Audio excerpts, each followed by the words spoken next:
Bien,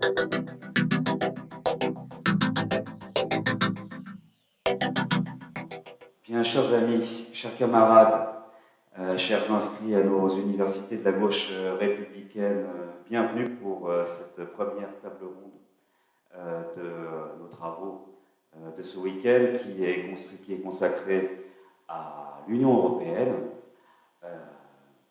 Une Union européenne qui traverse des crises, qui est même réputée pour fonctionner et pour n'être en mesure de trouver des solutions que lorsque survient une crise. Des crises, elle en a traversé durant ces 15 dernières années. La crise financière de 2008-2009, la crise de l'euro qui s'en est suivie, la crise de la dette grecque de 2015, qui laisse un souvenir extrêmement amer encore aujourd'hui dans nos mémoires, puis le Brexit, qui est, je pense, ou en tout cas une des causes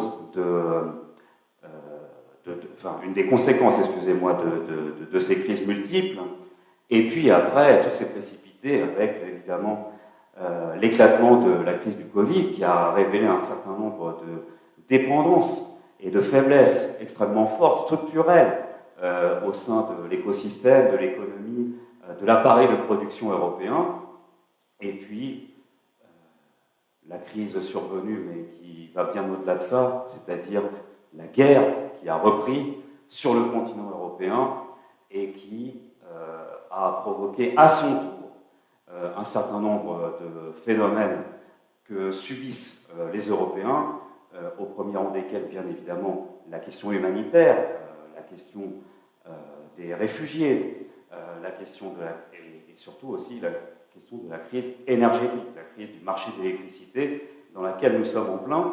Et tout ça révèle un certain nombre de problématiques qui ont trait à la place de l'Europe dans le monde, à son influence, à son rayonnement international, à sa capacité de se projeter dans l'avenir, si bien qu'on en est venu à se poser à présent la question de savoir si l'Europe n'est pas dans une tendance au déclin ou à la marginalisation. Et c'est sur cette problématique que nous allons nous entretenir avec nos invités, que je remercie pour leur présence. Alors d'abord, je vais devoir excuser l'absence de Karima Delli, députée européenne Europe Écologie Les Verts, qui avait un engagement en Espagne et qui n'a pas été en mesure de trouver les solutions lui permettant de se rendre à temps à Rochefort et de participer à nos débats. Donc je vais, après les présentations d'usage, donner la parole pour débattre d'abord à Anna Pic, qui est députée PS du département de la Manche, qui est secrétaire nationale et porte-parole du Parti socialiste, puis à Lee Moornock, ancien député européen, animateur national de la Nouvelle Gauche socialiste et maître de conférence en économie à l'Université Paris 1, à Guillaume Duval, qu'on ne présente plus, et qui, dans un univers journalistique où on va dire qu'une certaine vision du monde prédomine, a su nous offrir des alternatives. Et enfin à Marga Ferré, qui est ancienne députée à l'Assemblée de Madrid, qui est coprésidente du think tank, peut-on dire, parce qu'il y a aussi des think tanks de gauche, pas que des think tanks de droite, du think tank de gauche Transform Europe, et qui est proche, c'est un think tank qui est proche du parti de la gauche européenne, auquel la gauche républicaine et socialiste notamment est adhérente. Alors, chère Anna, tu connais le format de notre exercice. Je te donne la parole pour 7-8 minutes. Bien, merci beaucoup. Merci d'abord pour cette invitation. C'est vrai que c'est important d'avoir des moments de dialogue sur ces questions-là. La question européenne, c'est quelque chose qui, depuis le référendum de 2005, a cristallisé un certain nombre de douleurs entre les différents courants de la gauche et de l'écologie, et je crois que c'est donc important qu'on puisse continuer à dialoguer autour de l'idée européenne. Je suis assez d'accord sur le fait que, effectivement, l'Europe a traversé des crises et qu'elle n'est jamais plus en capacité de trouver des solutions qu'en pleine crise. Il est à noter qu'il est absolument regrettable, au final, qu'il ait fallu ces nombreuses crises, et particulièrement la crise sanitaire, la crise... et actuellement, on a la crise qui est liée, évidemment, au retour de la haute conflictualité sur le territoire européen, pour que tout d'un coup, l'Europe se mette à se dire qu'éventuellement, le plus important n'est pas le respect d'un certain nombre de traités, mais la solidarité européenne, et de permettre finalement à ce que d'aucuns appelleraient une certaine résilience, mais surtout de permettre finalement de trouver des solutions. Alors, est-ce que ça nous entraîne, est-ce que l'Europe, face à ces crises, est en voie de marginalisation? Moi, je ne crois pas qu'il faut moins d'Europe, je crois qu'il faut une Europe qui soit justement le lieu de la solidarité, puisque nous devons faire en sorte que 1 plus 1 devienne un 1 beaucoup plus fort, et pas 1 plus 1 égale 2 comme nous continuons à l'être, parce que diviser face à des grands blocs, parfois des pays qui se vivent à nouveau dans une phase un peu d'empire, eh bien, nous devons pouvoir proposer un modèle différent. La crise Covid nous a montré que nous étions en capacité de faire des emprunts communs pour être plus forts et ne pas engager une crise sociale plus profonde que celle qui en est née quand même. Nous avons montré que nous étions finalement en capacité d'accepter un endettement pour des raisons humanitaires, je dirais, et que finalement le monde ne s'écroulait pas sous nos pieds. Et je crois que nous avons commencé finalement à travers ces différentes crises, et grâce au Parlement européen, pas évidemment, c'est finalement la population, le peuple, les citoyens européens qui ont poussé l'Europe à aller vers des solutions. Nous avons trouvé des solutions, et je crois qu'une fois que la brèche est là, eh bien, nous avons un enjeu majeur à gauche, c'est de faire en sorte d'élargir cette brèche et de continuer finalement à faire en sorte que cette Europe se transforme, ne soit plus simplement un grand marché dans lequel nous sommes tous en compétition, et qu'elle devienne l'outil qu'elle doit être, c'est-à-dire celui qui permettra de répondre aux grands enjeux. Tu parlais tout de suite de la crise énergétique qui est devant nous. Cette crise énergétique, c'est bien sûr lié à l'agression de la Russie, mais c'est lié aussi aux enjeux de réponse au dérèglement climatique, auxquels finalement nous n'avons pas répondu très vite, nous avons procrastiné longtemps face au réchauffement climatique, face aux défis qui étaient devant nous, et qu'aujourd'hui nous avons ces doubles enjeux, à la fois de trouver des nouvelles ressources énergétiques parce que nous n'allons plus sur le marché russe, et dans le même temps nous avons une obligation réelle à faire en sorte d'aller vers nos objectifs, qui est le zéro émission nette à l'horizon 2050. Ça nous oblige évidemment à aller dans un dialogue et beaucoup plus approfondi avec nos partenaires. Je faisais hier matin un séminaire avec des députés allemands à la fondation Friedrich Ebert. On mesure la nécessité de dialoguer, puisque dans la même famille politique, il nous faut véritablement prendre 3 heures pour à peine poser les bases de la discussion.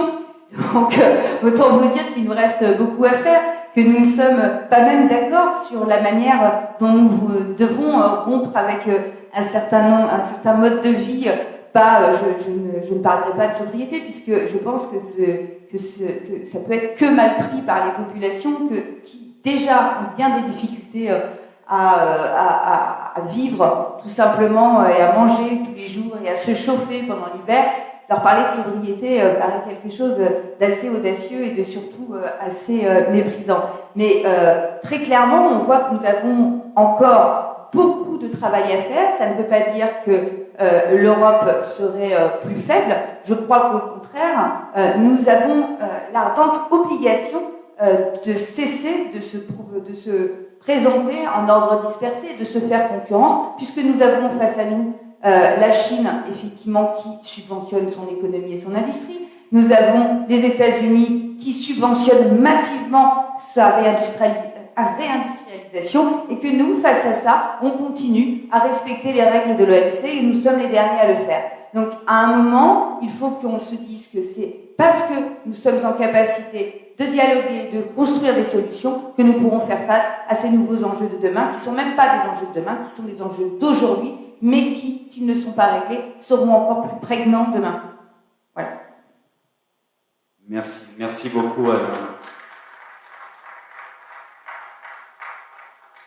Alors, ce que tu viens de dire, notamment sur la question des politiques économiques, des politiques de réindustrialisation, de reconquête de l'autonomie industrielle, ce qui s'est passé aux États-Unis avec ce vote de l'Inflation Reduction Act, qui ressemble outre-Atlantique à une politique industrielle, mais qui ressemble de ce côté-ci de l'Atlantique à une politique de prédation industrielle, puisque c'est un signe clair adressé aux industries européennes pour qu'elles aillent délocaliser aux États-Unis et profiter des subventions.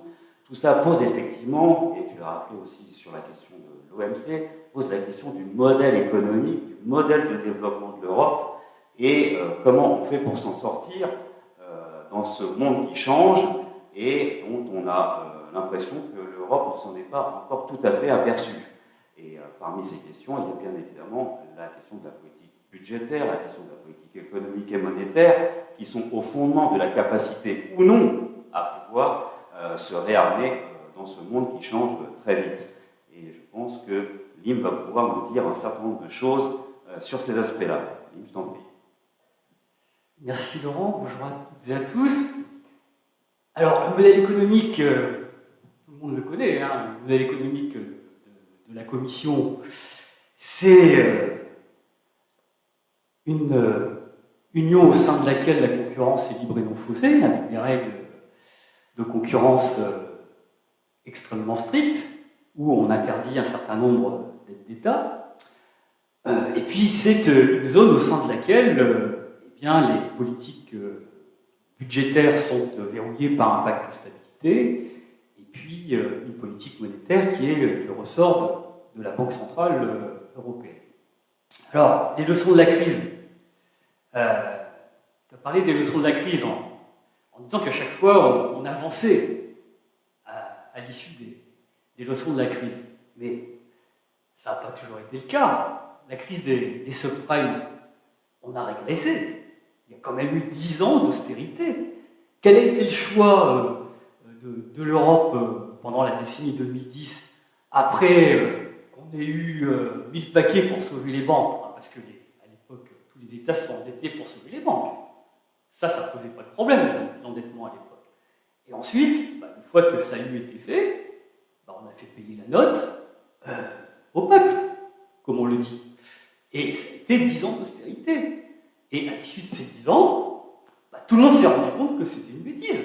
La Banque centrale, en premier lieu, dirigée à l'époque par Mario Draghi, a prévenu tout le monde que la déflation menaçait.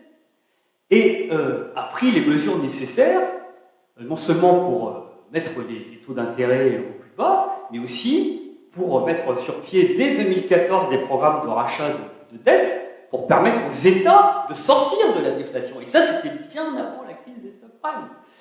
Et là, on peut savoir gré à la Banque centrale d'avoir fait le nécessaire pour sortir de l'austérité. Alors ensuite, la Commission elle-même s'est rendue compte qu'il fallait assouplir le pacte de stabilité, et elle a activer ce qu'on appelle la clause dérogatoire. Alors, avant de l'activer au moment de la crise des subprimes, elle a toléré une certaine flexibilité du pacte de stabilité pour permettre très précisément aux États d'emprunter et de relancer leurs économies. Et ça a permis de repartir à la fin des années 2010.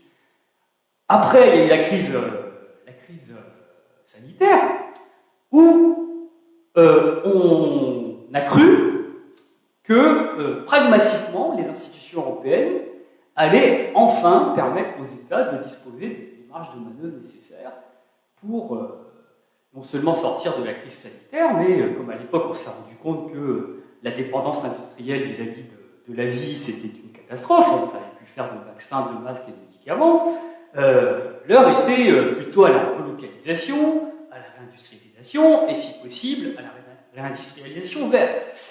Et donc, au cours de cette période où tout le monde a fait du quoi qu'il en coûte, il y a eu une réflexion très intéressante, puisque le pacte de stabilité était suspendu par la clause dérogatoire. Et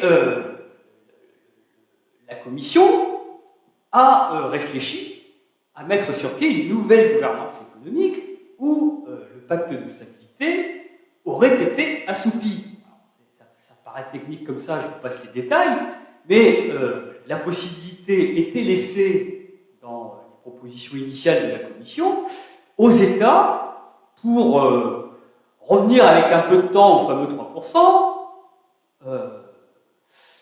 4 ans, et puis 3 ans de plus étaient laissés si les États devaient engager des programmes publics en faveur de la transition écologique, numérique, etc.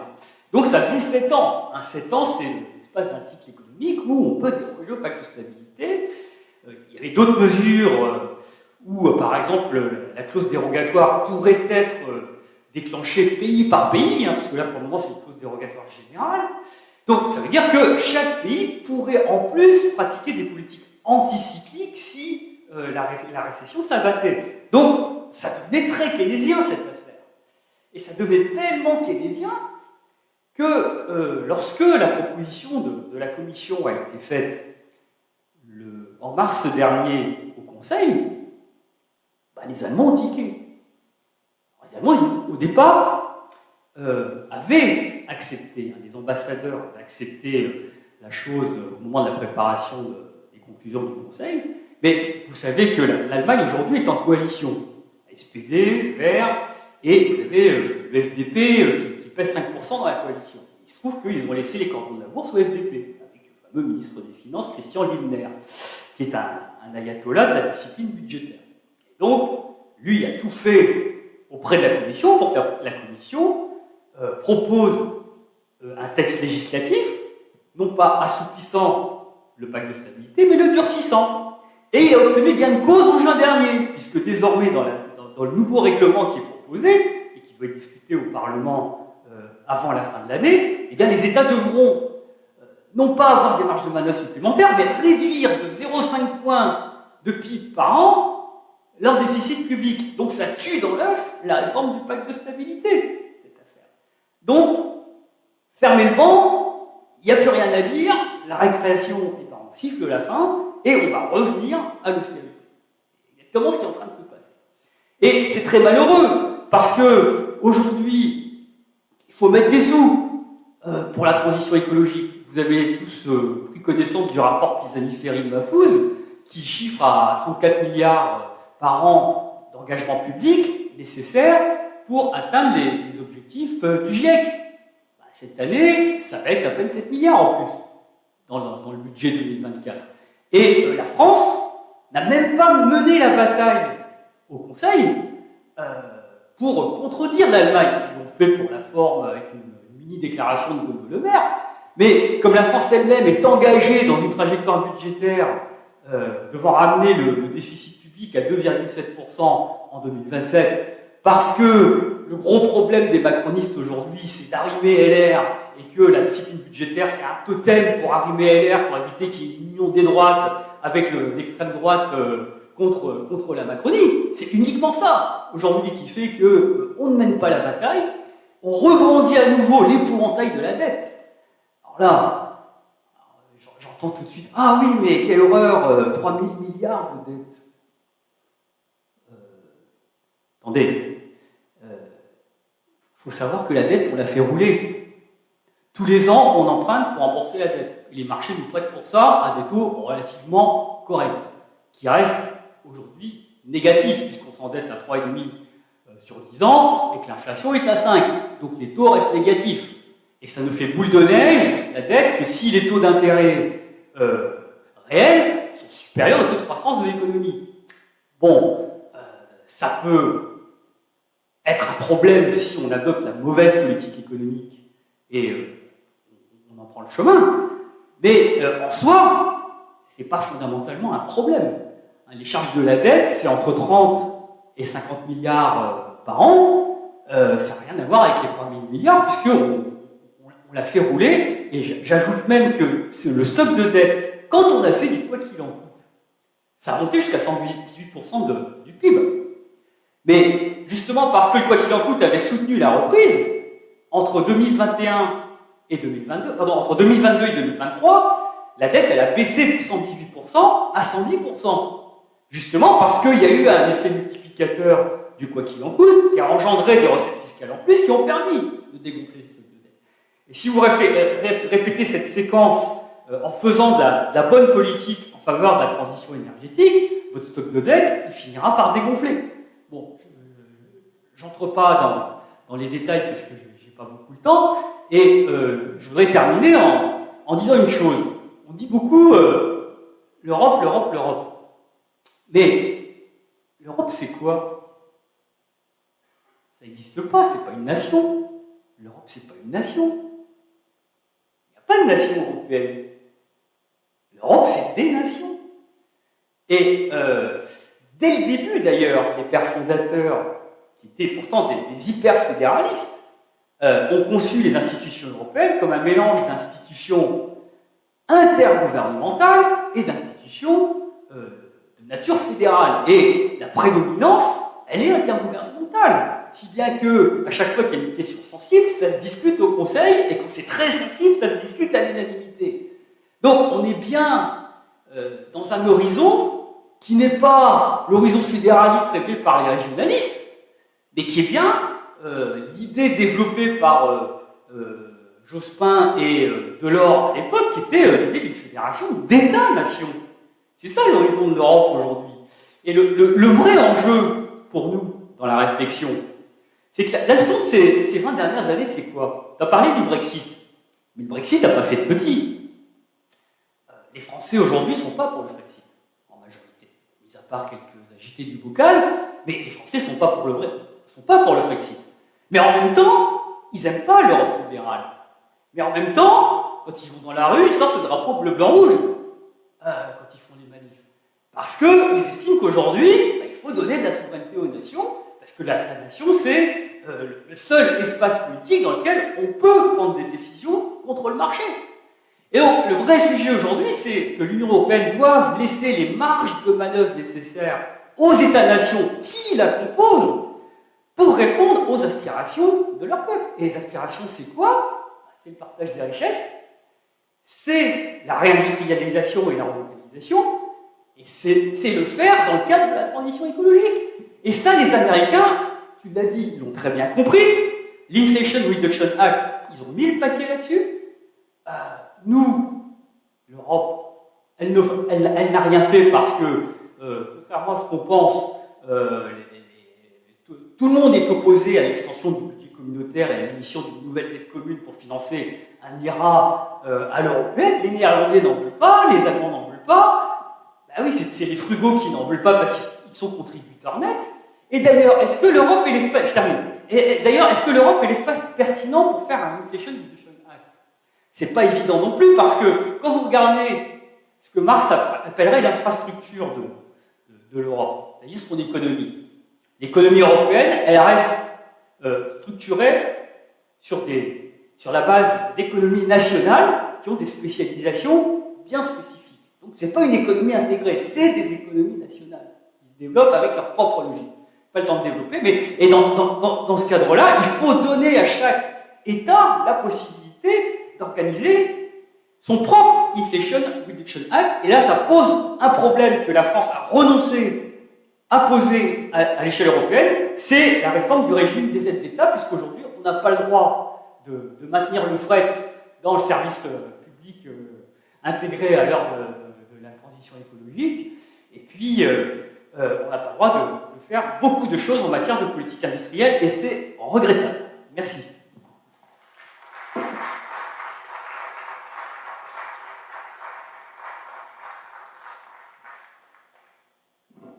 Lim, merci beaucoup. Alors, évidemment, sur cette question du déclin ou de la marginalisation de l'Europe, l'économie joue un rôle central. Et moi, j'aurais envie de demander à Guillaume, mais après avoir précisé, que Guillaume Duval vient de sortir un bouquin qui est en vente à notre librairie qui s'appelle L'Impasse, comment Macron nous mène dans le mur, aux éditions des Liens qui libèrent. Je vous encourage à le lire, en tout cas, moi c'est ce que je vais faire. Mais pour en revenir à notre débat sur la construction européenne, il y a tout un tas de choses qui ont été pointées par Anna et par Lim sur les aspects de développement économique, qui sont à la racine de la capacité à se projeter dans l'avenir ou pas.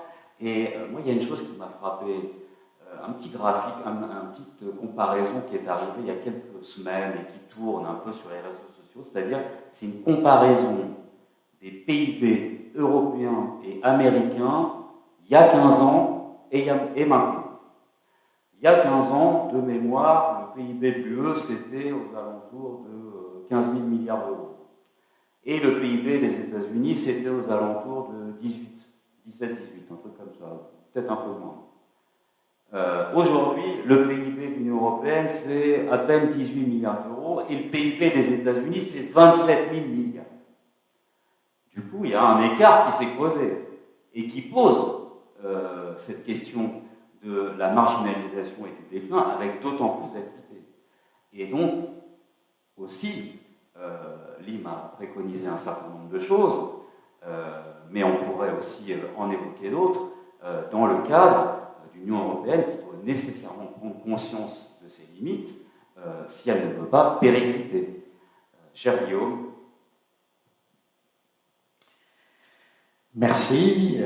Merci à la gauche républicaine, merci à Emmanuel Morel pour l'invitation. C'est toujours avec un grand plaisir que je participe à vos travaux. Alors, ça a été dit, je vais répondre à ta question, mais je vais reprendre quelques éléments avant. Ça a été dit déjà par Anna, par d'autres. C'est vrai qu'on sort d'une période où plutôt on a l'impression que le projet européen s'est renforcé. On a fait des trucs qu'on ne pensait pas possibles face au Covid, on s'est endettés ensemble, on a acheté ensemble des vaccins, alors que ce n'était pas du tout dans les politiques européennes, on a fait des trucs énormes et que je ne pensais pas possibles face à la guerre en Ukraine, en fournissant des armes à l'Ukraine, en achetant ensemble des munitions, en développant une solidarité assez forte alors que je pensais qu'on serait divisé. Et aujourd'hui, ce qu'on voit, c'est qu'effectivement, l'euroscepticisme a beaucoup reculé. Même Marine Le Pen ne défend plus ça, Giorgia Meloni non plus, etc. Le Brexit a servi un peu de vaccin à tout le monde pour dire que l'avenir ne pouvait pas se construire, en tout cas pour les Européens, en dehors de la construction européenne. Donc on pourrait penser effectivement que le projet européen est mieux placé aujourd'hui qu'il y a 10 ans, en particulier pendant la crise de l'euro que rappelait Lim. Pour autant, c'est vrai que l'avenir semble très compliqué à plusieurs points de vue. D'abord, on a une droitisation à l'intérieur de l'Europe et une extrême droitisation et un lien de plus en plus fort entre la droite classique et l'extrême droite qui risque de changer assez rapidement la nature du projet européen. Ça ne le mettra pas sans doute en péril lui-même, puisqu'aujourd'hui, la droite et l'extrême droite sont plutôt devenus pro-européens, on le voit avec Mélanie, etc. Mais ça pose en tout cas un problème stratégique majeur pour l'avenir de l'Europe, qui est celui de notre relation avec ce qu'on appelle le Sud global. C'est-à-dire que un des problèmes qu'on a aujourd'hui, c'est notre relation avec ces pays du Sud, on le voit bien au Sahel, on le voit bien avec tout ce qui se passe aujourd'hui. Et une des questions essentielles pour l'avenir, c'est de changer cette relation et de reconquérir, réussir à coopérer à nouveau avec ces pays du Sud. Et c'est sûr que ce n'est pas avec les politiques migratoires que poussent en particulier cette droite et cette extrême droite qu'on va réussir à améliorer nos relations avec le Sud de la Méditerranée. Donc ça, c'est un premier problème. Le deuxième problème, c'est que la désindustrialisation de l'Europe a touché tout le monde, a touché tous les secteurs de high-tech, etc. Enfin, il y avait jusque-là un champion européen industriel qui s'appelait l'Allemagne, qui continuait à exister, à être importante, mais qui a survécu en développant beaucoup ses exportations à l'extérieur de l'Europe, puisque en même temps il tuait le marché intérieur européen avec les politiques d'austérité qu'il voulait, et qui dépend aujourd'hui beaucoup, énormément de la Chine en particulier, et l'industrie allemande risque d'être broyée dans la guerre commerciale entre la Chine et les États-Unis, avec des conséquences sans doute très lourdes pour l'Europe, dont on ne voit pas forcément bien les concours. Troisième problème majeur auquel on est confronté, ça a déjà été évoqué, c'est que le Green Deal est une politique ambitieuse. On a été jusque-là assez moteur sur la transformation écologique de nos économies, même si la période d'austérité post-crise de la zone euro a marqué un coup d'arrêt majeur.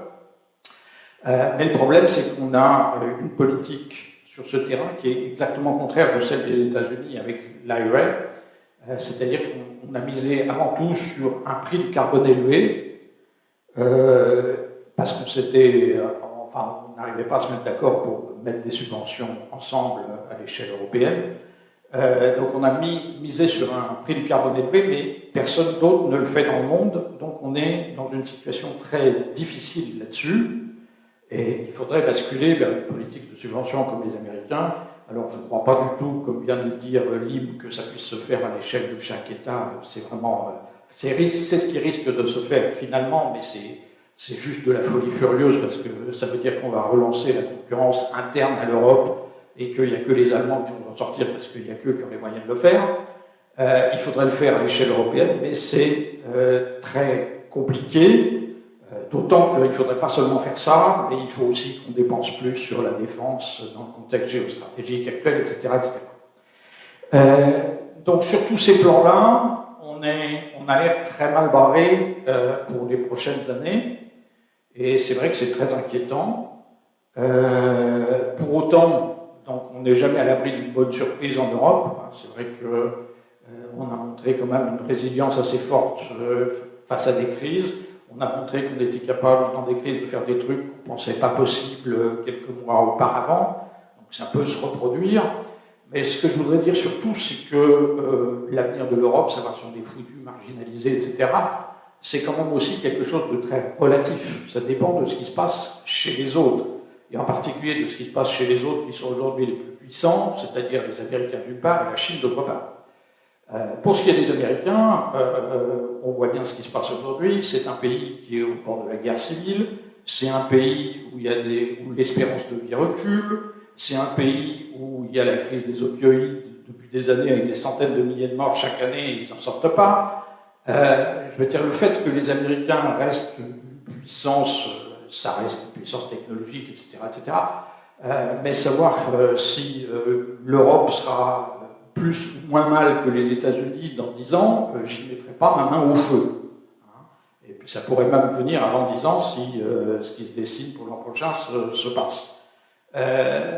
Donc ça, c'est une chose. Le fait qu'on soit à la masse par rapport aux États-Unis sur le plan technologique, c'est certain. Mais le fait que les États-Unis réussissent à rester une superpuissance pour l'avenir, c'est autre chose. Mais je dirais la même chose de la Chine. C'est qu'on a toujours tendance à penser l'avenir comme la poursuite, l'extrapolation de ce qui s'est passé au cours des dernières décennies. Ça ne marche jamais, ces trucs-là. Et ça ne marchera probablement pas non plus pour la Chine. La Chine est beaucoup plus fragile qu'elle n'en a l'air. La Chine s'est développée pendant 40 ans, notamment parce qu'ils avaient conservé à l'intérieur du parti un certain système de check and balance qui faisait que quand la politique déconnait trop, il y avait une autre tendance qui reprenait le pouvoir et qui corrigeait les trucs, etc. etc. Ce qu'a fait Xi Jinping, c'est qu'il a éliminé toute opposition, et aujourd'hui, ils sont en train de faire connerie sur connerie, comme du temps de Mao. Donc là, sur le plan politique, ça risque de se passer assez mal. On voit les ministres disparaître les uns après les autres, le ministre des Affaires étrangères, le ministre de la Défense maintenant. La stabilité du système chinois, il ne faut jamais oublier que la Chine, c'est un pays qui a connu un nombre de guerres civiles assez important tout au cours du XXe siècle, la dernière remontant jamais qu'à 60 ans maintenant, et juste après, ça a failli repartir avec Tiananmen. Et d'autre part, la Chine, c'est un pays qui vieillit très vite, qui vieillit beaucoup plus vite que la France, beaucoup plus vite que l'Europe, avec la politique d'un enfant par femme. Donc c'est un pays qui risque d'être vieux avant d'être suffisamment riche pour faire face à ce vieillissement. C'est déjà très compliqué pour nous, mais ça va être encore beaucoup plus compliqué pour les Chinois. Et enfin, c'est un pays qui, sur le plan environnemental, est dans une situation catastrophique, qui est un des pays les plus atteints par le changement climatique, avec la fonte des glaciers dans l'Himalaya, etc., etc. Donc le fait que la Chine soit la superpuissance de demain et que ça se passe très bien pour eux dans les 10 ans qui viennent et qu'ils soient beaucoup mieux barrés que nous, ne me paraît pas non plus évident. Bon, tout ça, c'est pas forcément c'est pas forcément du tout des bonnes nouvelles pour le monde, parce que ça risque aussi de se traduire par un bordel encore plus important qu'aujourd'hui à l'échelle mondiale, difficulté à réguler les problèmes, à régler le changement climatique, etc. Mais simplement, quand on parle de l'Europe et de son avenir dans le monde, il ne faut pas trop se regarder le nombril, il faut aussi regarder ce qui se passe chez les autres, et chez les autres, c'est pas forcément c'est pas forcément beaucoup plus rose que chez nous. Et donc on a une petite chance, à mon avis, de nous en sortir, de sortir de notre épingle du jeu, en particulier si on est capable d'avoir une autre politique vis-à-vis des pays du Sud et de renouer avec eux. C'est une des questions, à mon avis, essentielles, de renouer avec l'Afrique, avec les pays du Maghreb, avec l'Afrique du Nord en particulier. Voilà. Merci beaucoup, Guillaume. Alors, il n'y a pas que ton excellent ouvrage qui est disponible en librairie et que tu pourras dédicacer. Il y en a d'autres, et notamment ceux que Lim a écrit et qui pourra aussi dédicacer. Donc, je vous invite bien évidemment à aller faire un tour, mais si ce n'est déjà fait, vous allez le refaire plusieurs fois à la librairie pour regarder tout ce que nous avons à vous proposer et à vous mettre en relation avec les auteurs des livres quand ils sont là. Je vais passer maintenant la parole à Marga Ferré qui a plein d'avantages, dont celui, bien sûr, d'être de gauche, d'être proche de nous, d'être proche de nos thèses, mais aussi d'appartenir à l'Espagne, qui est un pays moteur dans la construction européenne, qui s'est construit qui s'est reconstruit, même je dirais, avec la construction européenne à partir de la fin du franquisme et de l'avènement de la démocratie. Un des pays d'ailleurs les plus europhiles, l'opinion publique espagnole est extrêmement attachée à la construction européenne, ce qui ne l'empêche pas d'ailleurs de revendiquer une politique économique, une politique sociale qui n'est pas forcément toujours compatible avec les rigidités et les règles que nous imposent les traités européens. Donc c'est à ce double titre que je vais lui passer la parole pour qu'elle nous dise son sentiment sur cet avenir de l'Europe. Guillaume disait en substance, quand on se regarde, on se désole, et quand on se compare, on se console.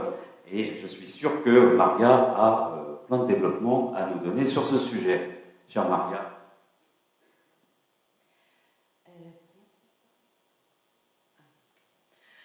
Buenos días, voy a hablar en español. No hablo francés, lo siento. Bonjour, je vais parler en espagnol parce que je ne parle pas français.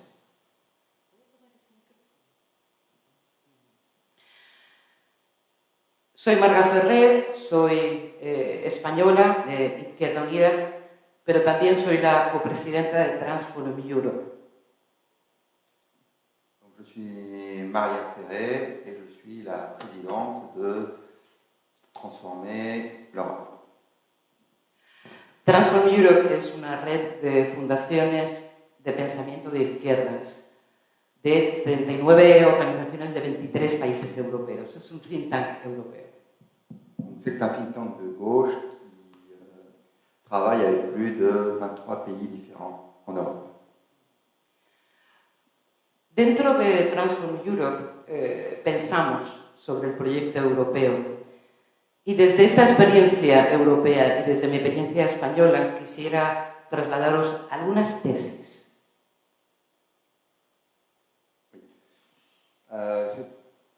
Donc c'est un think tank qui travaille sur différentes thèses et sur l'évolution politique et économique de l'Europe.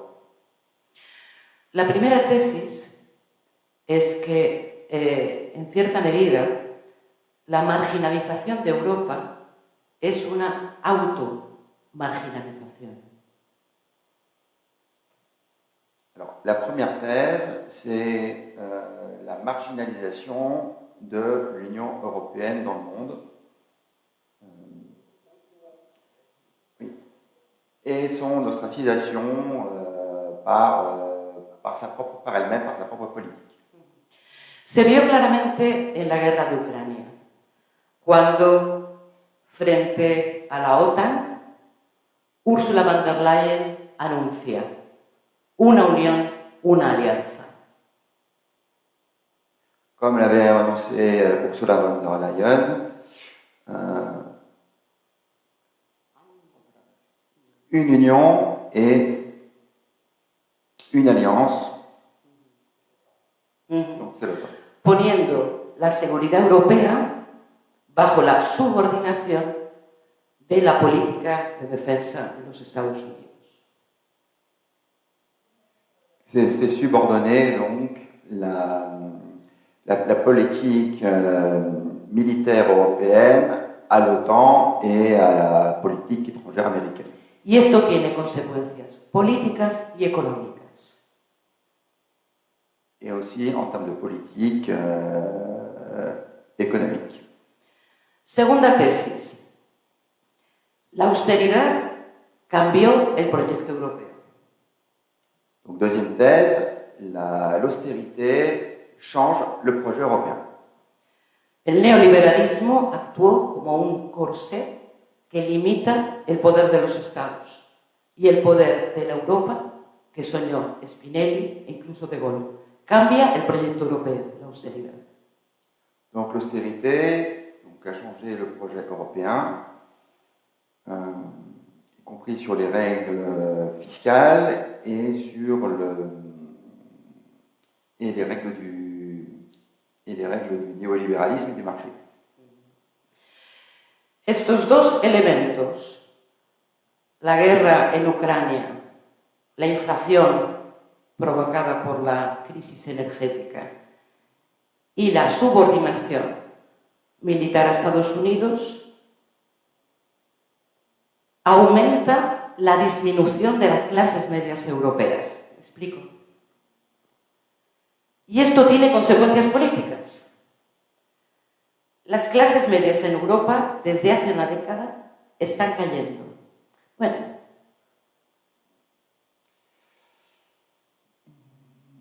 Donc, expliquer que la soumission à la politique américaine, donc états-unienne, pour être précis, donc de l'Europe, entraîne aussi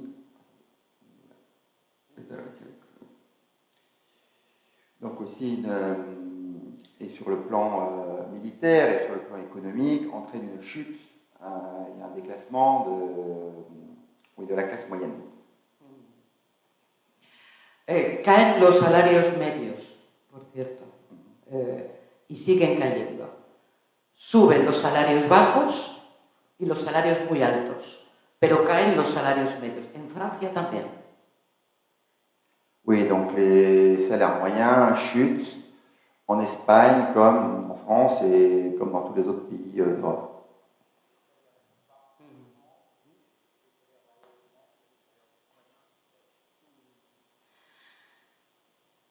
Además, vivimos una paradoja. Paradoxe. Oui, donc de plus, nous avons un paradoxe. En un verano en el que sufrimos un cambio climático único en la historia, Nous avons un changement climatique unique dans l'histoire. los gobiernos europeos no actúan. Et les gouvernements européens ne l'ont pas acté. Pero los ciudadanos europeos sí entienden que el cambio climático es un problema urgente. Mais les peuples européens ont compris que le changement climatique était un problème majeur. Lo cual es una paradoja. Los ciudadanos quieren actuar contra el cambio climático, pero no hay políticas climáticas. Oui. Ouais.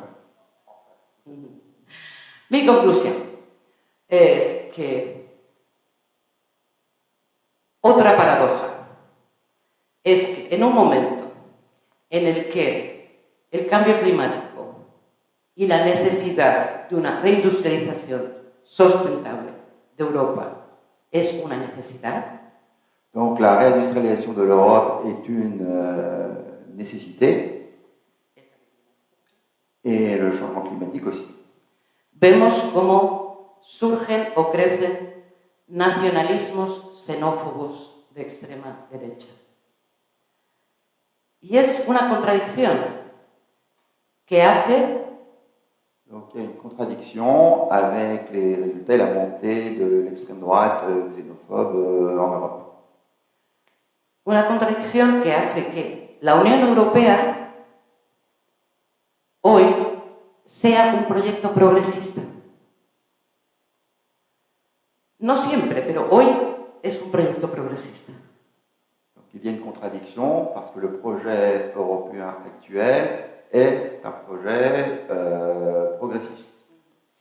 Y esta es la tesis central con la que queremos trabajar desde España y desde Europa. Una Europa progresista. Merci. C'est pour ça que nous travaillons.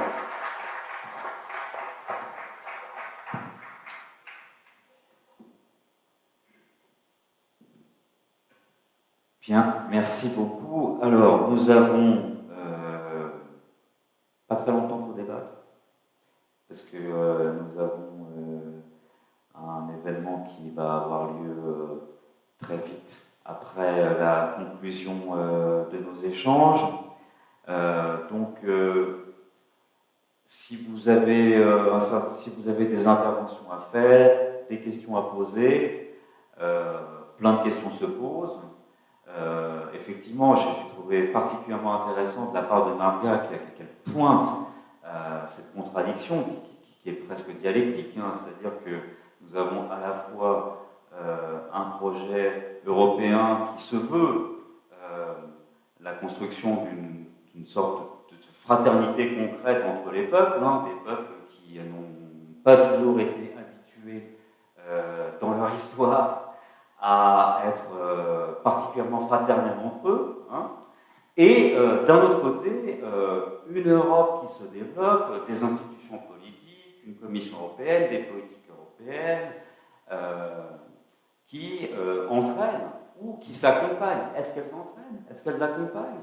Qui entraînent et qui accompagnent la montée qui semble presque inexorable d'un très fort courant réactionnaire d'extrême droite qui s'appuie sur le rejet de l'autre, sur le nationalisme et qui grignote de l'intérieur, d'une certaine façon, les espoirs qu'on aurait pu fonder dans l'idéal européen qui est précisément le contraire. Mais dans cette situation, est-ce qu'on n'a pas d'une certaine façon des contraires qui se rejoignent, puisque on est forcément tenté de se poser la question de savoir s'il n'y a pas une relation de cause à effet, hein, entre la construction européenne telle qu'elle se déploie, avec ses politiques, et le phénomène politique qui est en train de porter une ombre sur quasiment tous les pays de l'Europe. Il n'y en a pratiquement plus aucun qui soit épargné.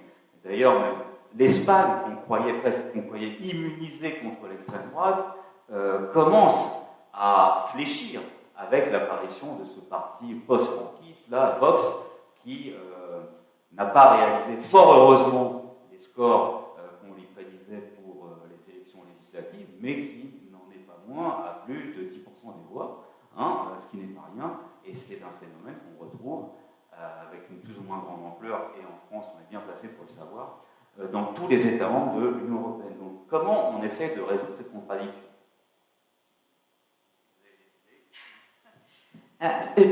On essaie d'avoir des idées. On essaie d'avoir des idées, en effet, ça serait quand même pas mal. On est un peu là pour ça.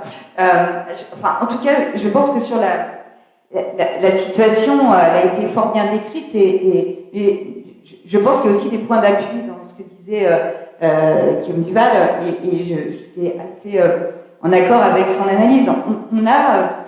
On est dans cette période, mais je crois que ce qu'on doit combiner aussi avec ça, c'est qu'aujourd'hui, la façon dont on envisage les choses et la manière où il y a une résurgence de la réaction, mais la réaction, ça veut bien dire qu'il y a quand même eu une avancée du projet européen progressiste, même si évidemment nous restons dans la satisfaction et que nous avons vu que ça n'était pas le projet, en tout cas qu'à gauche nous avions envisagé, qui s'est mis en place.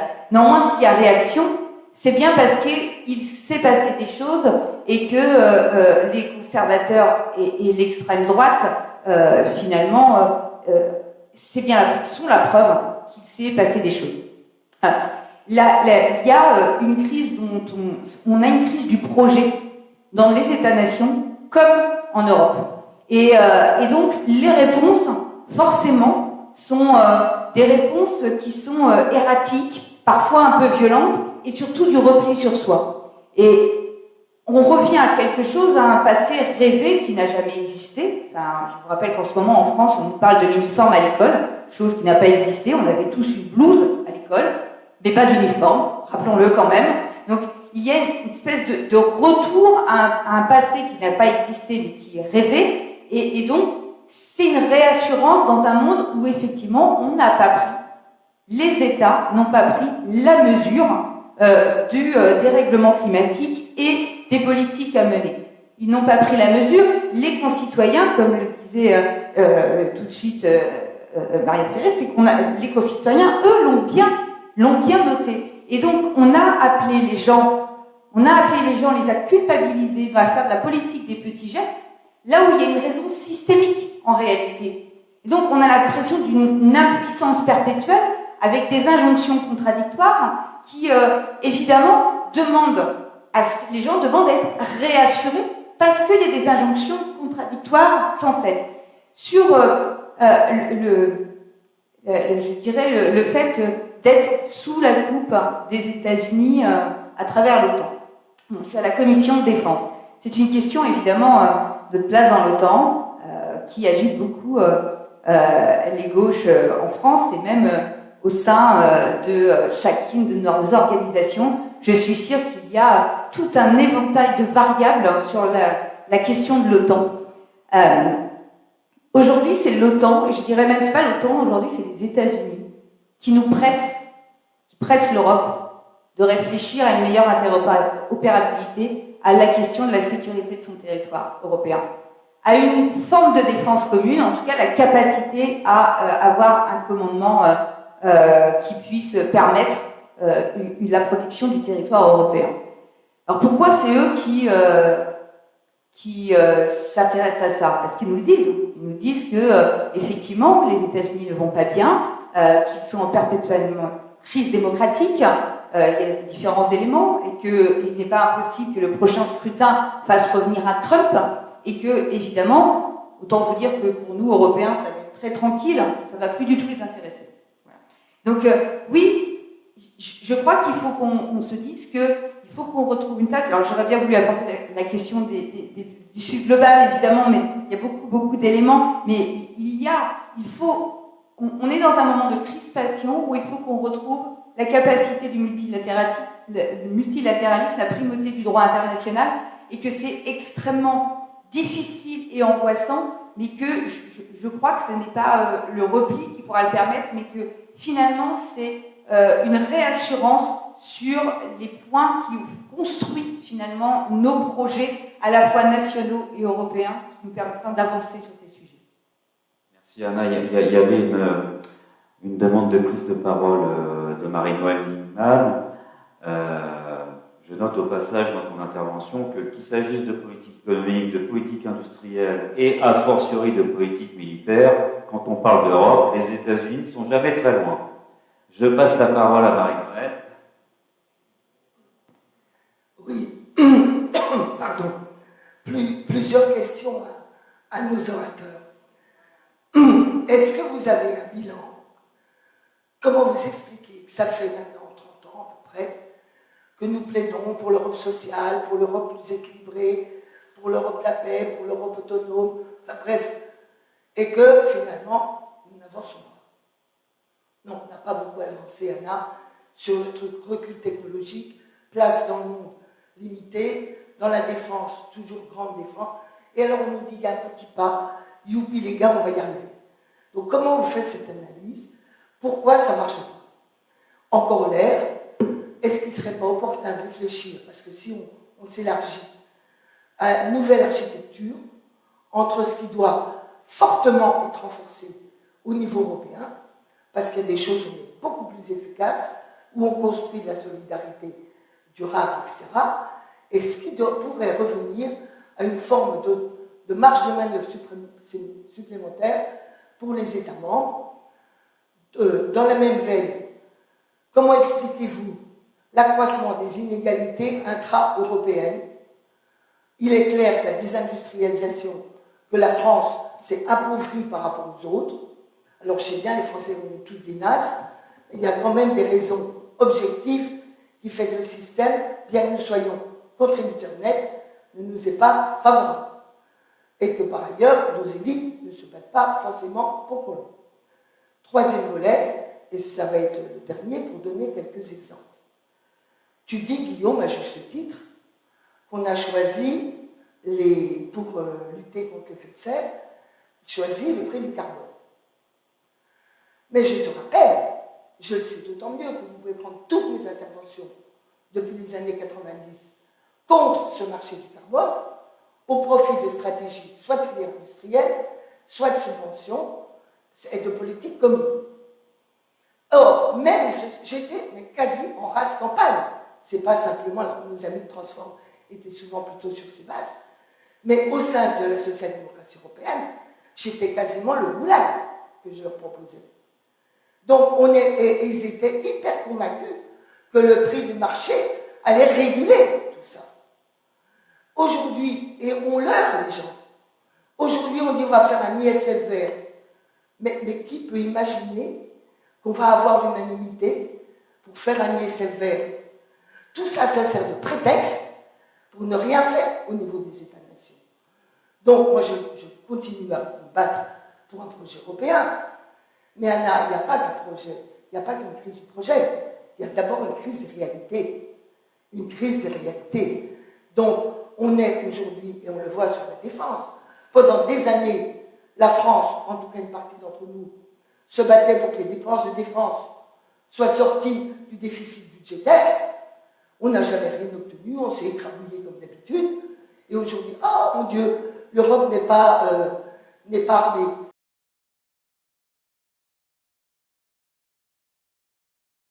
Et d'ailleurs, Macron lui-même y est opposé. Il a milité en faveur de la CPE, mais il est contre l'intégration parce que l'approfondissement piétinant et le fait que sur plein de dossiers, eh bien, à 27, personne n'arrive à s'entendre, ne serait-ce que pour l'émission d'une dette commune, je ne suis pas sûr qu'ils vont s'amuser à intégrer d'autres gens, et déjà les Polonais font la gueule parce que les Ukrainiens commencent à vendre du blé. Donc moi, j'y crois pas à cette affaire.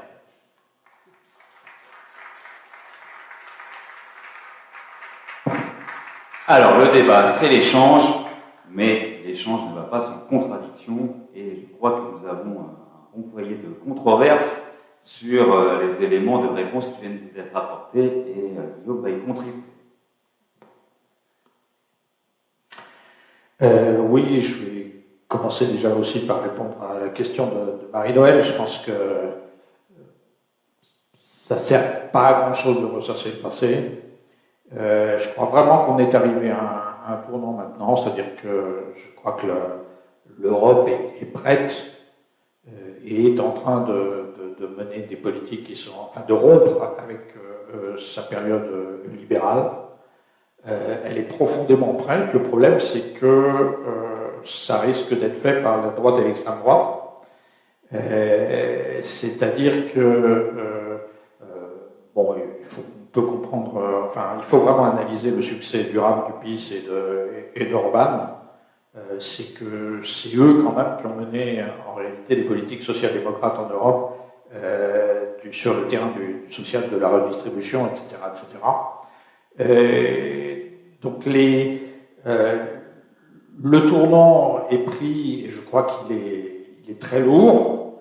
Après, effectivement, la question déterminante, c'est comme toujours celle du fric. C'est que prendre réellement ce tournant, ça implique de dépenser ensemble beaucoup plus d'argent sur tout un tas de politiques. Malheureusement, donc on a commencé à le faire pendant le Covid, en s'endettant ensemble. C'est vrai que c'est plus facile de s'endetter ensemble que de simplement augmenter en même temps les impôts et les dépenses ensemble. Malheureusement, personne n'a eu le courage de prolonger cette action face à la guerre en Ukraine en particulier. Macron ne s'est pas battu, donc c'était quelque chose que Merkel avait imposé, mine de rien. Macron ne s'est pas battu pour avoir un nouvel endettement pour faire face à la crise ukrainienne, etc. Il faut qu'on réussisse à débloquer cette question du budget commun.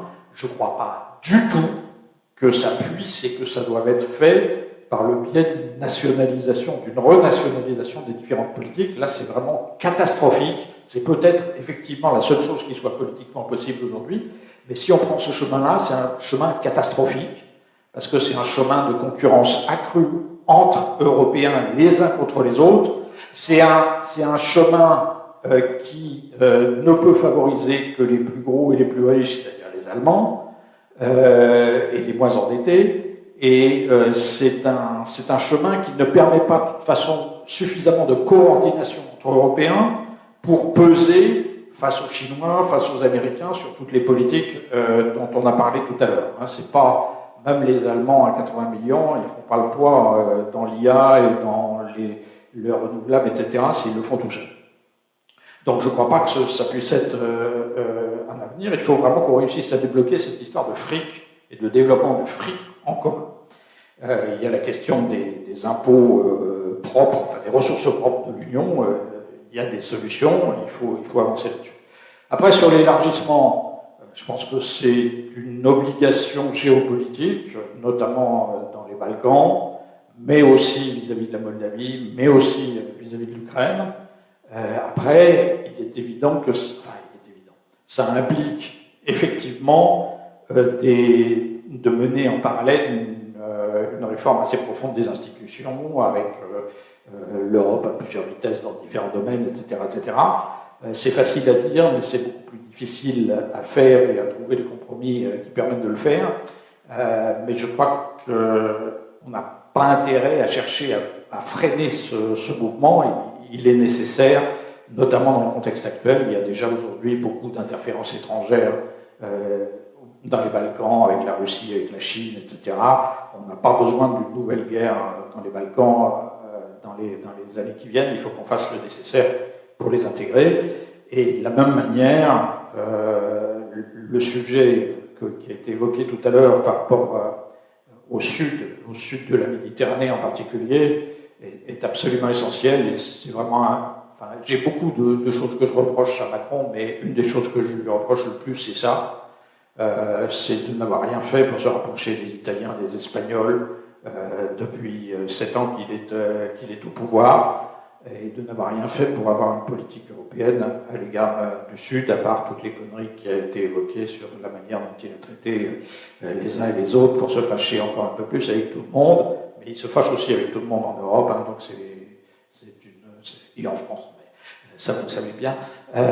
Donc c'est un type qui n'est pas doué qui n'est pas doué pour grand-chose, mais en particulier pas pour la politique étrangère. Voilà.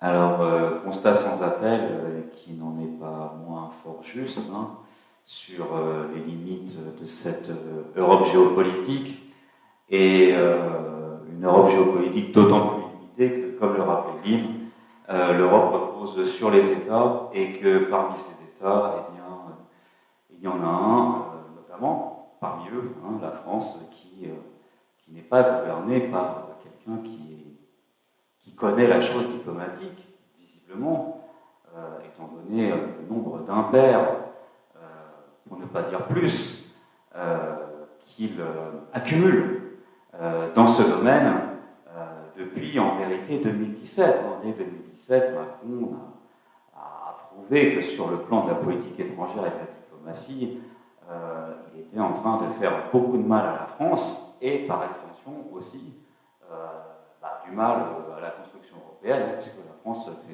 fait partie des pays de la construction européenne. Et justement, moi, j'aurais aimé rebondir sur l'interaction entre le niveau de l'Union et le niveau des États. Parce qu'il y a une controverse. Alors, est-ce que transférer aux États un certain nombre de compétences, est-ce que c'est bien ou pas bien? Mettre au niveau de l'Union européenne de plus en plus de compétences, est-ce que c'est bien? Mais est-ce que c'est surtout ce que les gens veulent, hein? Parce que on ne sait pas définir l'intérêt général européen, mais les intérêts généraux nationaux peuvent rentrer en contradiction avec cette nécessité d'être toujours plus intégré dans un projet à caractère presque fédéral. Et ça me faisait penser à ce qu'a fait l'Espagne, parce que justement, là, pour le coup, elle a choisi quelque chose, une solution qui m'a paru, qui paraît à nombre d'entre nous, assez pragmatique, justement, et en recouvrant une partie de ses prérogatives sur la question ultra sensible, parce que c'est vrai que la question de l'inflation a été insuffisamment abordée, je pense, dans notre débat, mais là, pour le coup, l'Espagne et le Portugal se sont distingués en menant des solutions plus nationales qu'européennes, puisqu'elles se sont au moins en partie extraites d'un marché européen de l'électricité dont on mesure les conséquences de plus en plus dévastatrices sur notre économie.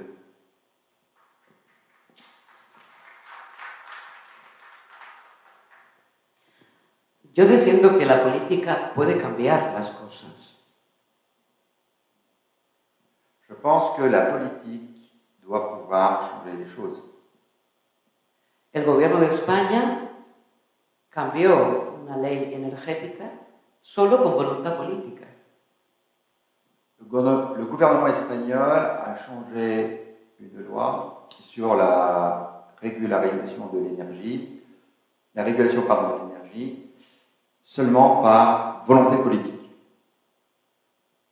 La constante amenaza de que Europa no te va a permitir, no te va a dejar hacer leyes, muchas veces no es verdad.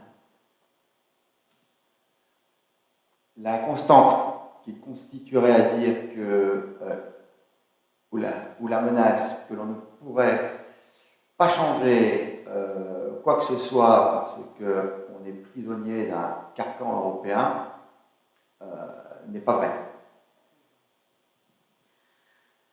Quería contestar una pregunta.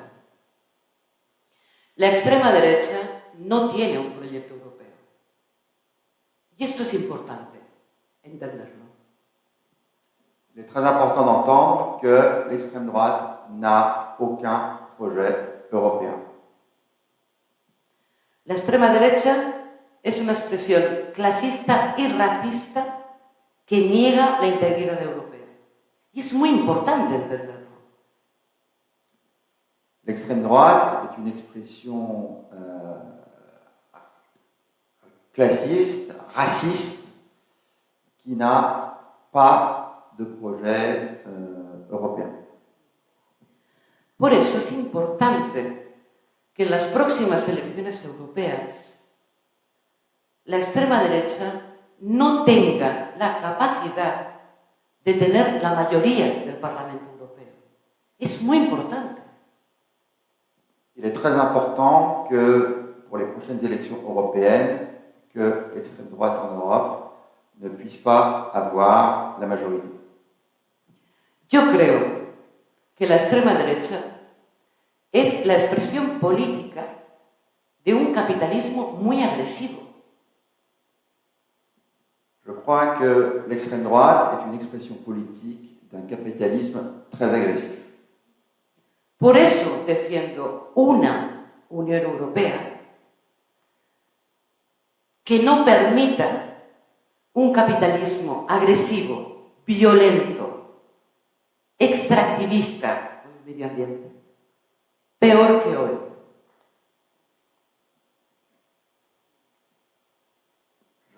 Je crois que l'extrême droite pourrait faire.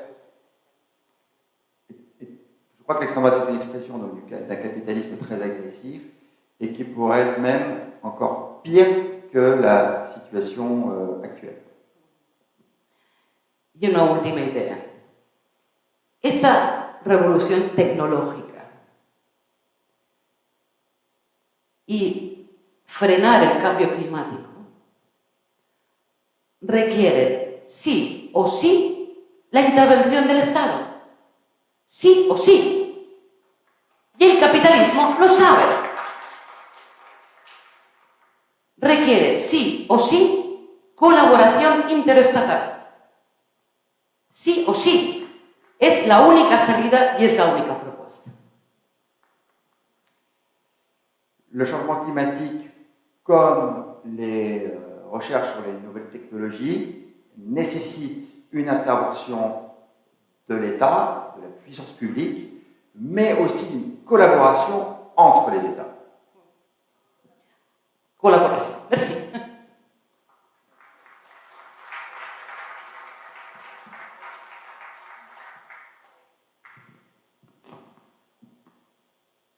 Alors, comme nos échanges continuent et que des choses ont été dites et que nous avançons tous ensemble vers la résolution des problèmes qui se posent à nous en Europe, je vais demander à Anna de bien vouloir nous dire